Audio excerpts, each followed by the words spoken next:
Ms. Berthoud, would you please call the roll? Councilmember Allen? Aye. Councilmember Ludington? Here. Councilmember Wandler? Here. Mayor Dewey? Here. Ms. Devlin has an excused absence this evening. She's not able to join us due to a conflict in schedule. If you'd please rise and join me in the Pledge of Allegiance. I pledge allegiance to the flag of the United States of America and to the republic for which it stands, one nation, under God, indivisible, with liberty and justice for all.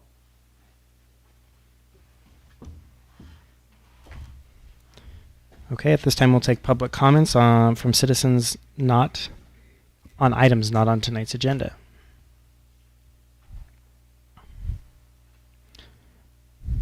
Okay, we'll move on to the approval of minutes. The council has October 28th's meeting minutes before them for approval.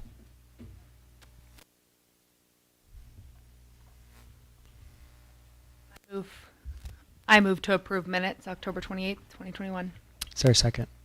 Second the motion. Okay, it's been moved by Ms. Allen and seconded by Ms. Wandler to approve October 28th's meeting minutes. Council discussion? Any public comment? All right, hearing none, we'll call for the vote. Ms. Berthoud? Councilmember Allen? Aye. Councilmember Ludington? Aye. Councilmember Wandler? Okay, that motion passes unanimously. Next on council's agenda is the approval of the biweekly claims. Tonight, council has before them claims 17114 through 17141. The sheet you have covers 17140. I'll cover the changes. And the reason for some of these changes is the timing of when bills come in, and because we're having this meeting.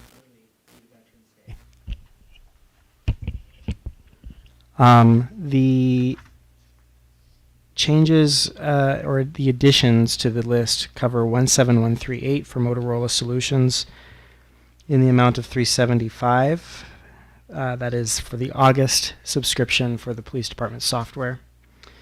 The next claim, 17139, is Motorola Solutions. That is the October subscription for $375 for the police department software. 17140 is the November subscription for the police department's software for $375, Motorola Solutions. Those three claims, for whatever reason, we did not see our invoice from them, and because we paid September, we paid September, but not August and not October, November. We don't know why that happened, but nonetheless, last week they fired off an updated invoice and statement to us, and so we went ahead and got those processed. The last claim then is 17141. This is not on your list. That is made out to Patrick Daly in the amount of $1,500 for the ice rink that was donated to the town. So we're going to pass through fiscally. The donation from A to Z is coming to us, and we're going to write a check to Patrick.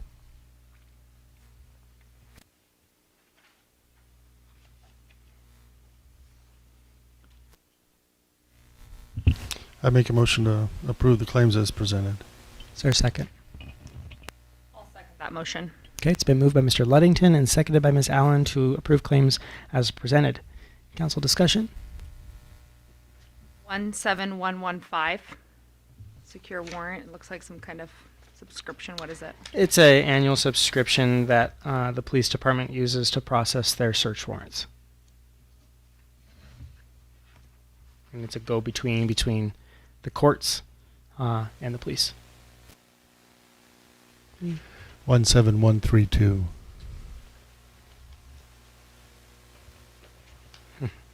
Cell phone for the airport. Yes. The airport's cell phone incurred a significant amount of data usage, more than the data usage of everyone else on the plan combined. And that's something we're working with Verizon on. We're going to go ahead and pay the bill so that we don't incur any sort of charges or anything like that, or shut off. That would also not be good.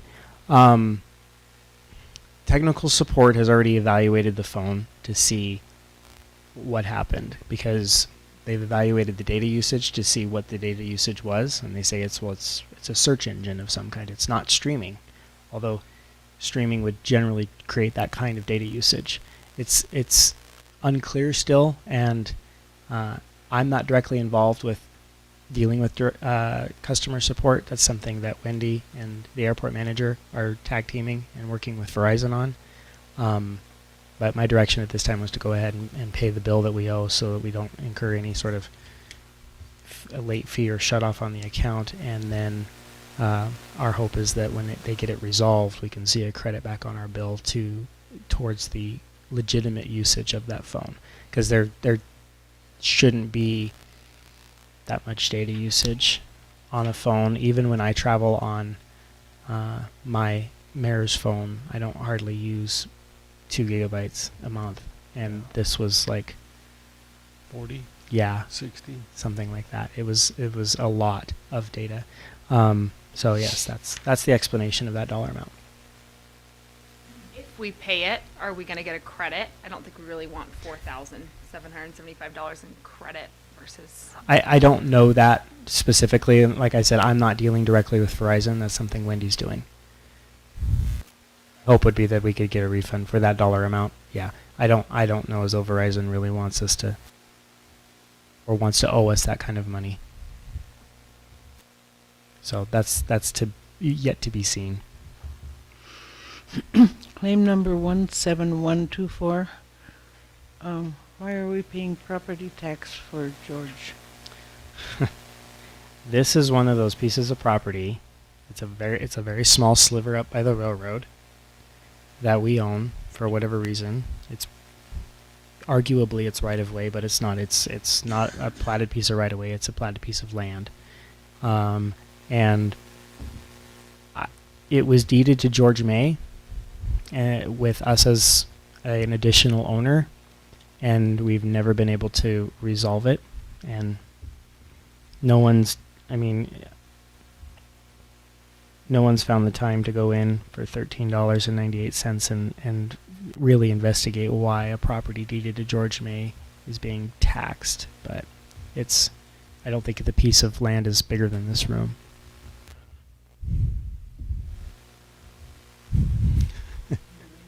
So I don't know why we pay property taxes on it. I was told from 2 previous treasurers that it was kind of one of those lost causes. We just do it. It might be worth something. Maybe we should sell it.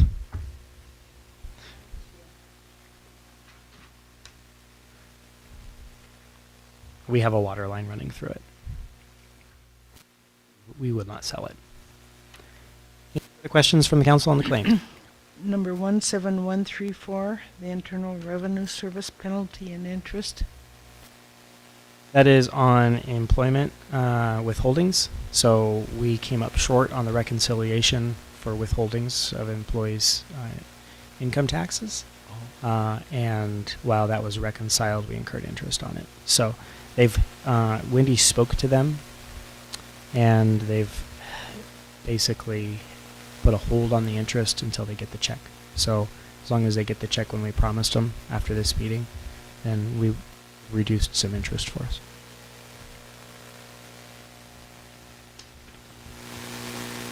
Any further questions from council?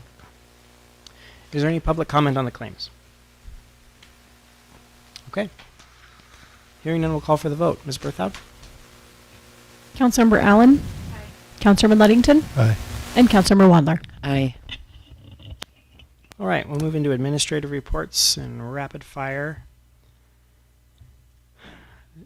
The airport report is included in your packet, as well as community development report. In community development, I'll just report from a zoning perspective that we have received an application for variance and have scheduled a Board of Adjustment meeting for Monday, the 22nd at 6 o'clock here in this room. That's a variance for a piece of property just south of the town limits that's within our extraterritorial zoning, and they're requesting a number of variances from setbacks to lot coverage to minimum lot size. Pretty dynamic. That information is on our website if the board would like to take a look at that in advance of actually receiving a packet. We just established that today and got the notice out. So just expect that. Otherwise, in community development, there's no other activity to report from a zoning stance. On the finance report, Wendy and Laura continue to work through conciliation in order to hopefully see the preparation of an AFR, although our optimism that an AFR will be ready by the end of the year is dwindling because of some of the things that we've come across in reconciliation that are difficult to untie. Otherwise, I think Ms. Planty can update you further individually if that's what the council's need is on that matter. Fire Department report, Chief Motley.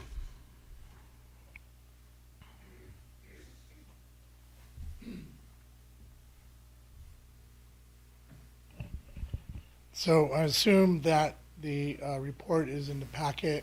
I don't think we're on my sidewalk yet. I don't think that's active, is it, Brandon? It's not. Not. No, So- we're too close to the first. Yeah, but anyway, you guys should have a copy of the report in the packet. So in October, we had 59 requests for service, 16 in town, 40 in the district, with 3 mutual aid requests. We're on track to be somewhere around 775 requests for service for the year. It's kind of what it's looking like. So October's pretty quiet, November's quiet, December's fairly quiet. We get this cold snap, we'll probably get a couple chimney fires or something like that pop up. It's pretty much the same response-wise as what we've been seeing, all summer long and throughout the year. One thing though that you guys want to take a note of is, and I kind of looked at this the other day, and you look at it a little bit more, but we used to run pretty close to 50-50. Like 250 calls town, 265, 270 calls district. They're really pretty darn close. But if you look at that stat, now we're running 225 in town and 410 in the district. So it's really kind of taken a pretty good change as to where we're responding and how that's going. Yes, it's medical. Yes, there are more people within the district and within the town city limits. So the majority of those calls are medical, and our medical expenses are split 50-50. Something I think we might want to be taking a look at going forward if this trend continues to continue.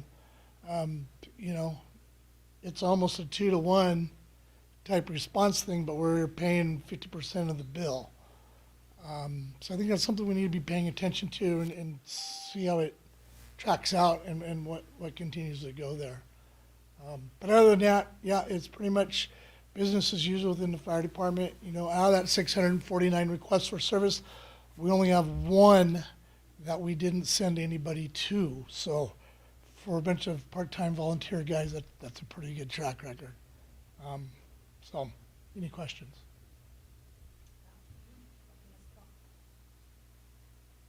Thank you. Okay, thanks, Chief. All right, we'll go into Parks and Recreation. Mr. Sunstang. I apologize. I was out sick, so mine's not in the packet, but I brought you all a copy for tonight. I'm just going to touch on a few of the highlights. For Lewis and Clark Park, fixed some broken boards in the sandbox in Cub Cave. The bottom boards broke out, and all the sand was starting to come out, so I had the pleasure of digging the whole sandbox up, getting those boards back on. It's back in working order. The Bear Mountain Committee, the people that made it, they helped us get a new tire swing to replace the broken one, as well as ordered new 6x6 post caps for all the big posts down there. We have 3 broken caps currently. The ones that are on it are plastic, the ones that are coming are metal, so that shouldn't be a problem in the future.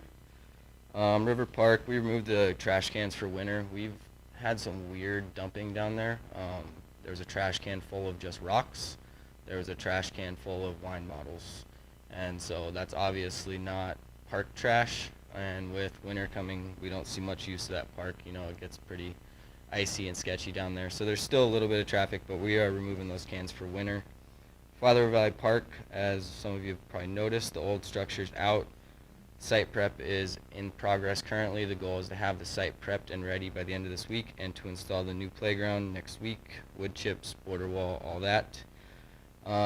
Winter's coming, and I don't think we're going to have time to get the climb wall and patch the hole in the back corner going into the car wash. So I was fortunate. I went down to Public Works and found I needed 23 feet of 8-foot chain link. I found a 23 4-inch chunk. So we're going to put that up tomorrow just to patch that up as a temporary fix until the spring. Creamery Garden Park, it was like 5 or 6 pickup bed loads full of leaves that came out of there. But we got that cleaned up and it's looking good. The new picnic tables are ordered, but like everything else, shipping is being delayed, so I'll keep you posted as I hear more about when those will be here. And then we're getting the ice rink tomorrow. It says on here that we're supposed to get it today, but Patrick had conflicts today, so we're picking that up tomorrow. And then Story Walk, we did one on the bike path, partnered with the library for October, and they have another one ready to go out on Wednesday. Any questions for Mr. Sunstein? Great. Thanks, Bobby. All right. Chief Sosa appears to be unable. I think he might have got called out on a call this evening, so he's not able to present his police department report. However, that is included in your packet this evening. Public Works report is also included, should you have any questions there.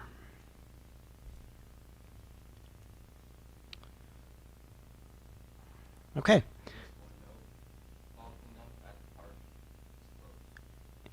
So for those watching online, the dump at the park for debris pickup is now closed. We actually kind of left it open an extra week so people could get their debris taken care of, given that the leaves have fallen a little bit later. The dump now at Lewis and Clark Park is closed. Please don't dump anything else down there. All right, we'll move into new business then. Discussion decision, consent to the mayor's appointment of Robert Robach as volunteer firefighter engineer.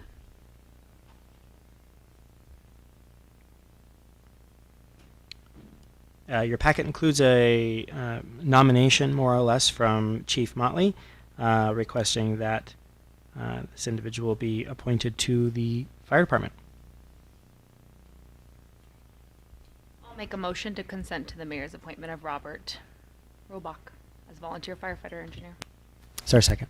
Yes, I'll second. Okay, it's been moved by Ms. Allen and seconded by Mr. Ludington to consent to the mayor's appointment. Any council discussion? Public comment? All right, hearing none, we'll call for the vote. Ms. Berthoud. Councilmember Allen? Aye. Councilmember Ludington? Aye. Councilmember Wandler? Okay, your next item is discussion decision, the consent to the mayor's appointment of Landon Henderson as a firefighter cadet. Again, Chief Motley has passed along a nomination to bring on Mr. Henderson as a cadet in our cadet program. To consent to the mayor's appointment of Landon Henderson as firefighter cadet. Is there a second? The motion. Okay, it's been moved by Mr. Ludington and seconded by Ms. Wandler to consent to the appointment. Any further council discussion? Any public comment? All right. Hearing none, we'll call for the vote. Ms. Berthoud? Councilmember Allen? Aye. Councilmember Ludington? Aye. Councilmember Wandler? Aye. All right, that motion passes. The next item on the agenda this evening is discussion decision, stop signs installed on Buck Street at north and south sides of West 3rd and West 4th Street, replacing the yield signs at that location. This was submitted by a citizen, am I correct, Ms. Berthoud? Although the citizen's not in attendance tonight. Okay, so council can choose to take action, or you can defer action until the citizen can make their presentation to the council. It's your choice.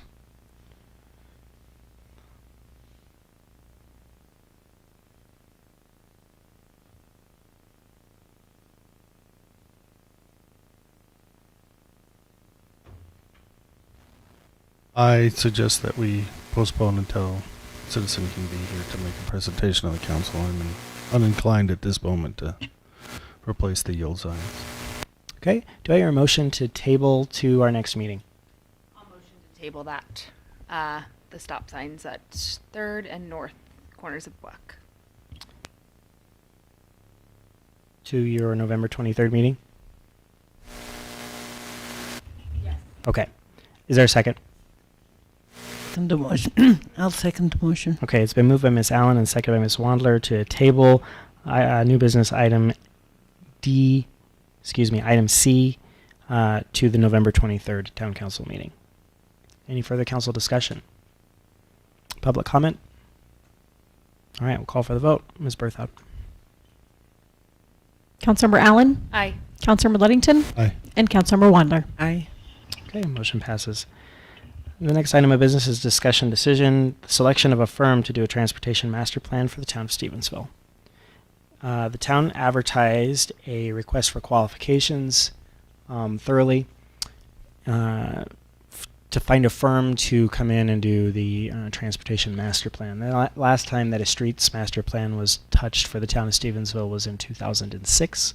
And that plan severely lacks the material needed for the town council to make any educated decisions on behalf of the community in regards to growth and transportation initiatives. So, and to preface, a lot of this came, or this initiative rather, came out of Burnt Fork Estates, where we heard a lot of discussion about traffic and the impact of growth on traffic specifically. And council members expressed frustration that we didn't have adequate policies or guidance on how to address those issues that people were bringing forth. So they kind of felt like their hands were tied, that we didn't adequately plan for what was coming.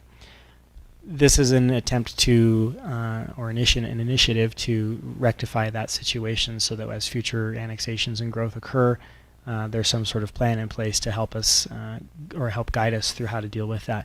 And when we advertised the RFQ, we went after all modes of transportation, so it's multimodal. It's not specifically to streets or to traffic. It covers bicycling, it covers walking and sidewalks and all of those other things.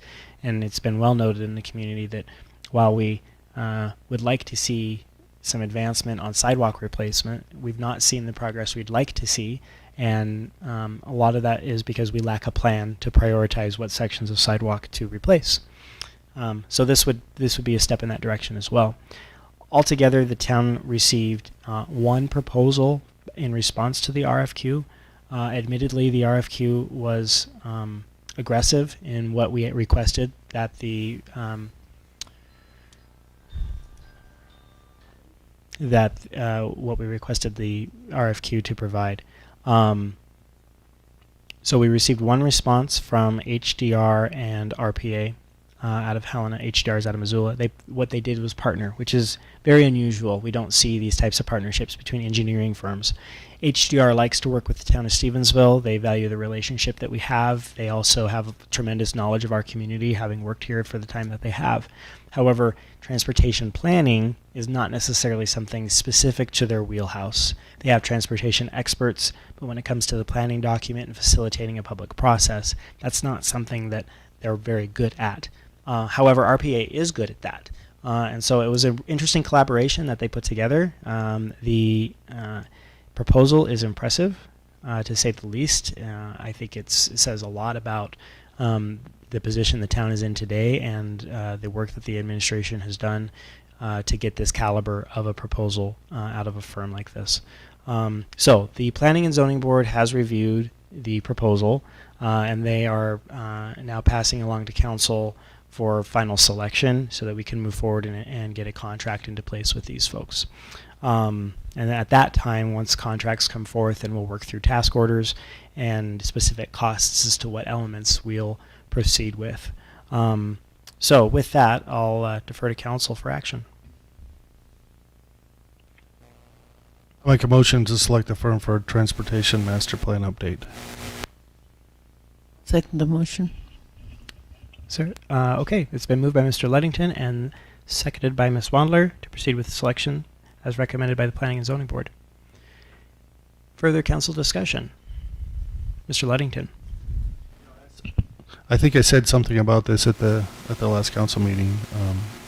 I think we are pretty fortunate to be able to get this type of proposal from an engineering firm. I think that this is something that's badly needed by the town.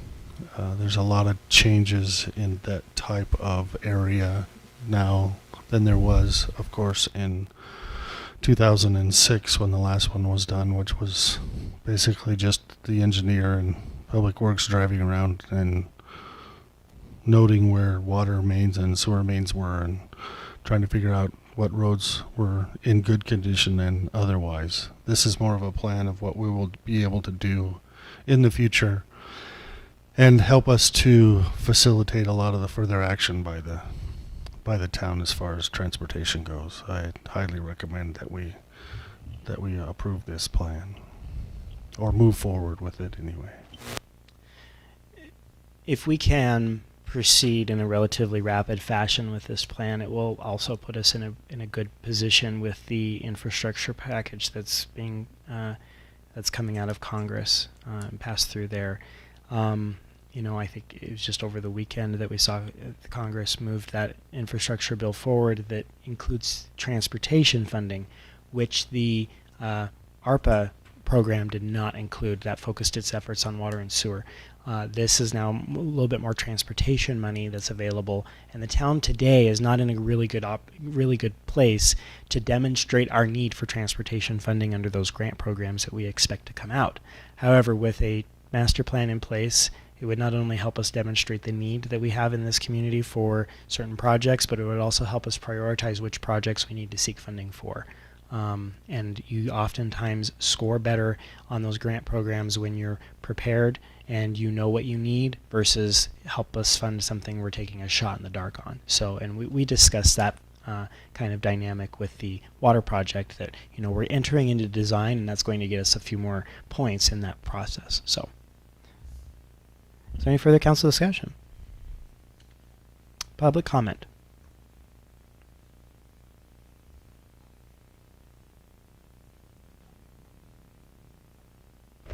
Vicky Motley, 318 9th Street. Just so I get my head wrapped around it, does this then become part of planning and zoning?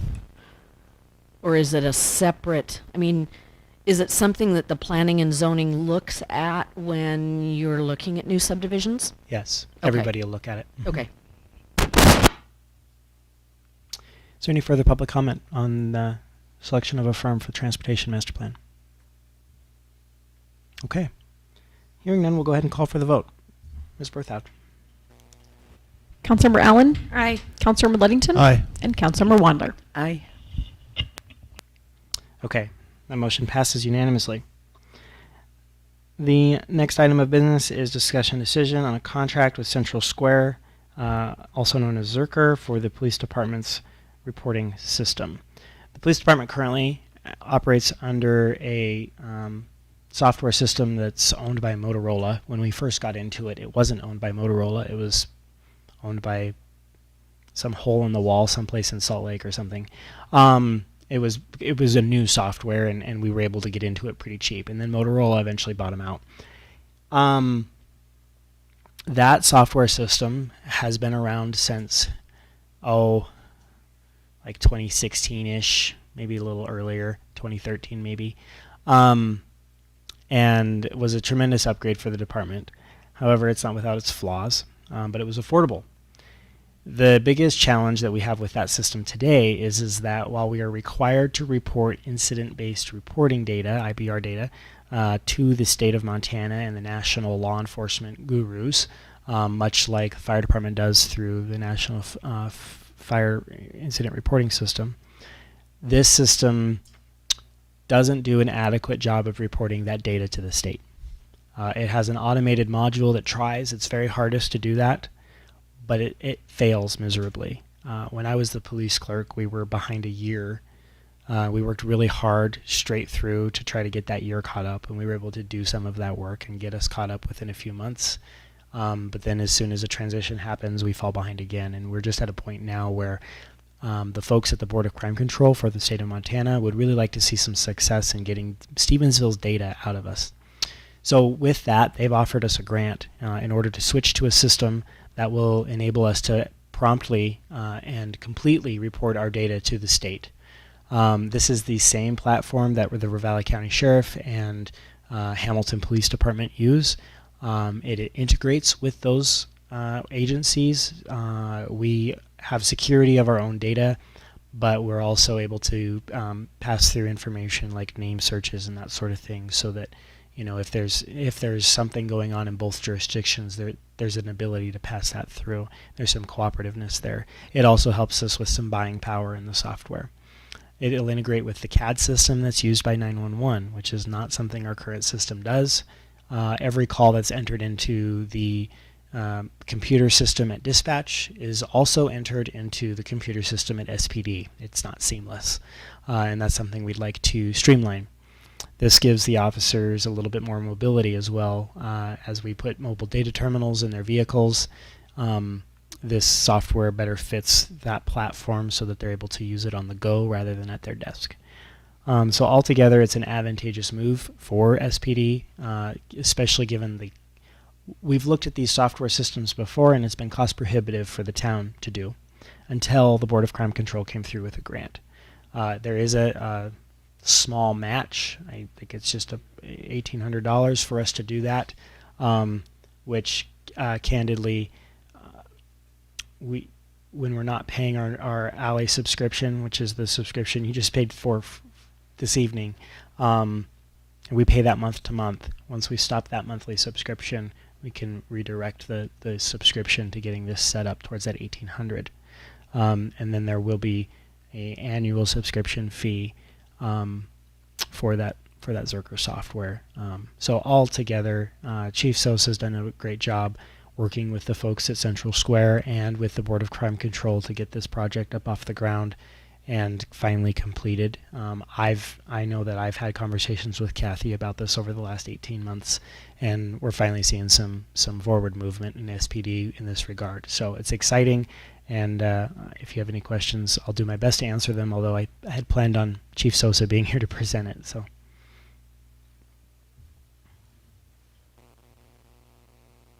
I would just like to highlight for the public that's here that this is not cheap.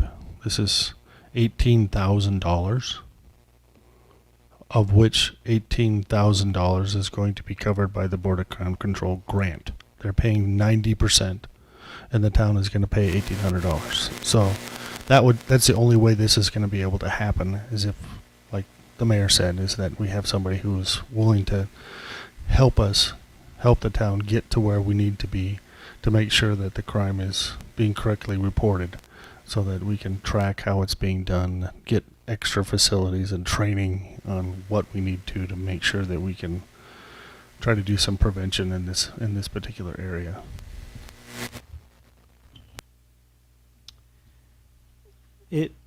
The company Central Square also gave us a tremendous discount on their services of $18,000.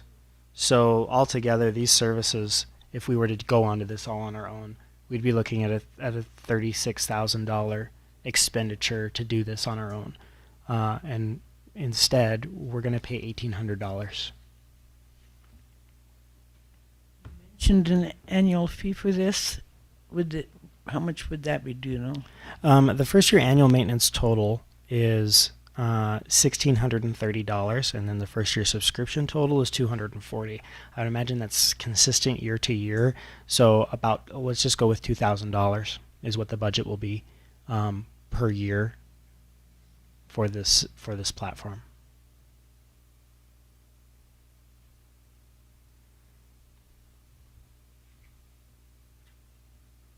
Once you've purchased the software, it's purchased. It's that one-time super expensive. The biggest expense is actually getting that initial setup done, and so we pay an initial upfront charge to get implementation done and to get all of our records moved, and then we're going to pay an annual subscription to the system of about $2,000 a month, or year. Excuse me, a year. This would include tech support and Correct. whatever problems you have. Yeah, if similar they to have the an other issue with- software that we have. Yeah, exactly. I'll make a motion to approve the contract with Central Square. Sir? Second the motion. Okay, it's been moved by Ms. Allen and seconded by Ms. Wandler to approve contract with Central Square.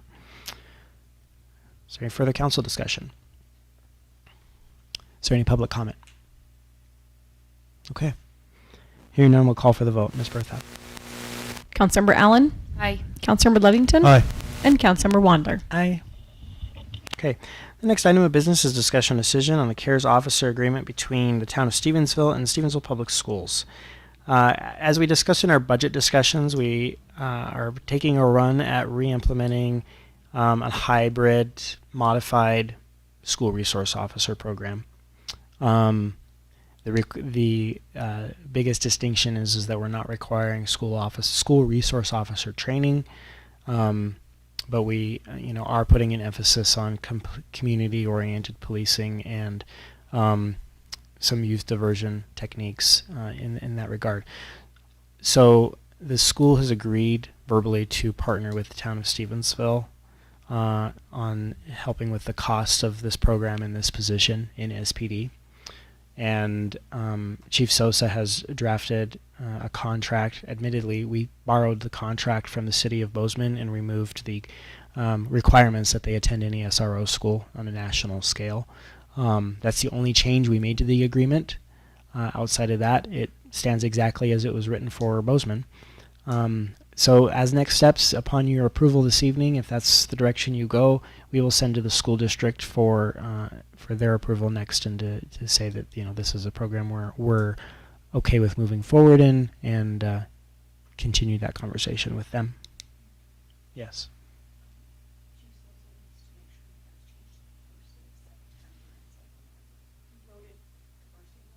Okay, so Chief Sosa is requesting that we make the agreement retroactive to cover the 1st of September. That is when we initially started to pilot the program to make sure it was a worthwhile venture and that the relationship with the school was going to work. We've done that now through September and October. We're here into November, and we've seen some success. The officer that was selected to hold that position is internal within our current police force. We didn't necessarily go outside. So we will replace him with a patrolman. So the school was happy with that selection and very heavily involved in the selection of a person to be stationed there as part of this program.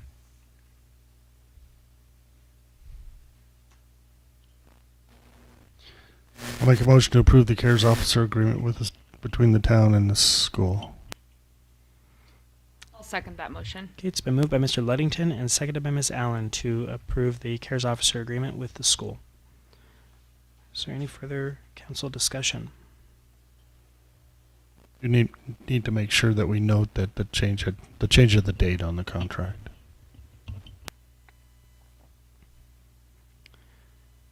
Any further discussion? Any public comment? Okay. Hearing none, then we'll call for the vote. Ms. Bertha. Councilmember Allen, Aye. Councilmember Ludington, Councilmember Wander. Aye. Okay, that motion passes unanimously. Thank you.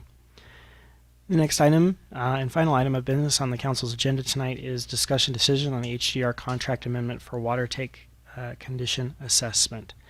The amendment to the agreement for engineering services is included in your packet, and was prefaced with the conversation that we had at a previous council meeting regarding the preliminary engineering report and ARPA funding. We'd like to go ahead and get started on the tank assessment ahead of applying for the grant so that we can include the information we learned from that assessment in the application. And that will help us drive as exactly how we proceed with the water system improvements project. So as promised, we went ahead and Craig pulled this together for you for your approval, and it's ready to go for you this evening.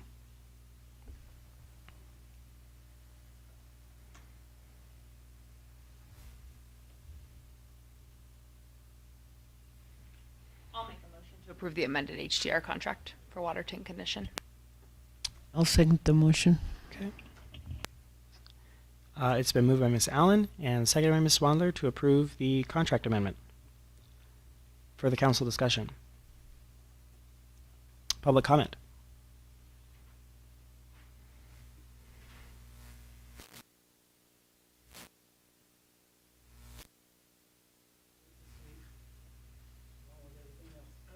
Can you turn your microphone on, please? Please turn on your microphone. Hear me now? Thank you. How much is this going to cost? And I forgot. I'm really apologize for this, but the earlier contract you were approving for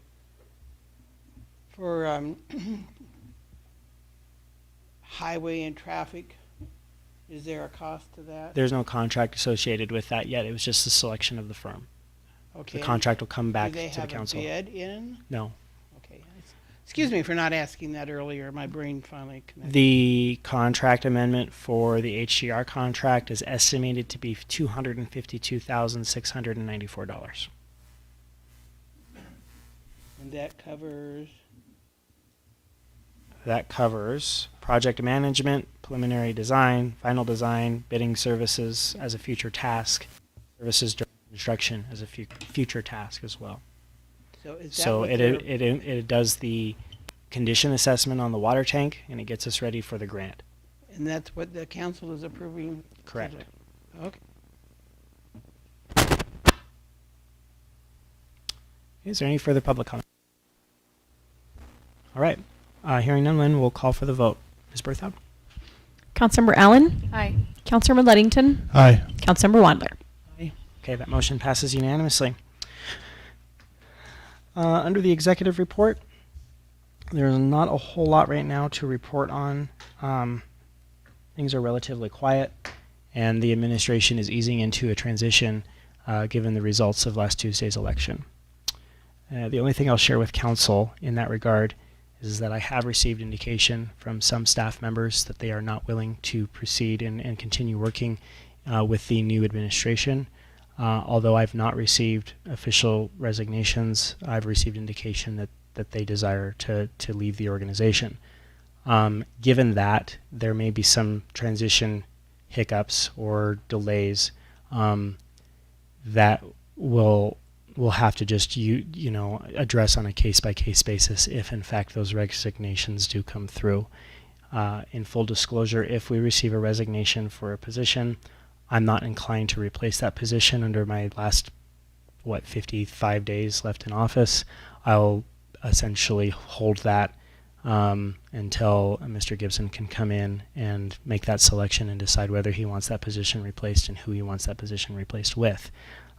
So if there's a change in service delivery because of those resignations, we just ask that the public be patient with us, because it will slow the transition down and it won't be as seamless as we maybe hoped. So and also, if citizens notice that, well, we received a resignation, why isn't the mayor replacing the position? I don't think it's my place to do that. I think that that's Mr. Gibson's place to select who works for him. So that's where we are on those kinds of challenges.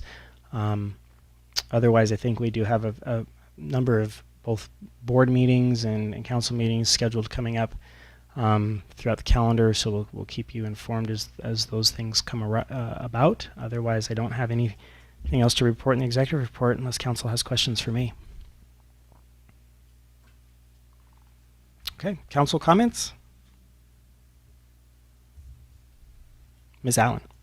I'd just like to congratulate Steve Gibson, Stacy Barker, and Cindy Brown on their successful campaigns. Yeah, any further council comments? Board reports. All right. Then we'll go ahead and adjourn. Thanks everyone for your time.